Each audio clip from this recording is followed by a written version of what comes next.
গাজায় চলমান মানবিক বিপর্যয়ের বিষয়ে জোর দিয়ে তুর্কি গবেষক ও লেখক আয়াতি শির দাবি করেছেন যে ইসরায়েলের গাজা যুদ্ধের আসল লক্ষ্য তুরস্ক এবং বিশেষভাবে ইস্তাম্বুল।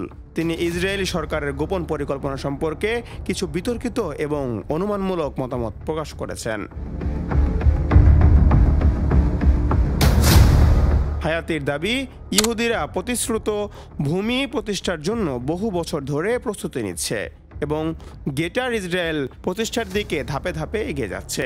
তার মতে এই যুদ্ধে প্রকৃত লক্ষ্য মূলত তুরস্ক। তুর্কি এই গবেষক বলেন, ইসরায়েল শুধু গাজা দখল করছে না, বরং বিশ্বের সমস্ত সরকারকেই তাদের নিয়ন্ত্রণে আনছে। হায়াতি আরও দাবি করে বলেন, ইসরায়েলের বর্তমান পরিকল্পনা থিওডর হার্জলের ডায়েরিতে লেখা রয়েছে।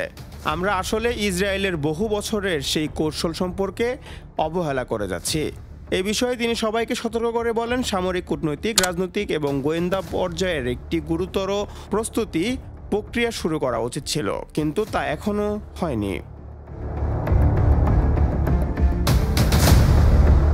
হায়াতি দাবি করে বলেন, ইসরায়েলকে সমর্থনকারী শক্তিগুলো যেমন যুক্তরাষ্ট্র, ইউরোপীয় ইউনিয়ন সহ ইরান এবং রাশিয়া সবই মেসিয়ানিক কোয়ালিশনের অংশ এবং তারা তুরস্কের বিরুদ্ধে একত্রে কাজ করবে। যদিও ইরান এবং ইসরায়েলের মধ্যে আপাতত একটি বিরোধ চলছে, যা মূলত আল আকসা মসজিদকে কেন্দ্র করে, তবে সবাই আসল লক্ষ্য হল ইস্তাম্বুল।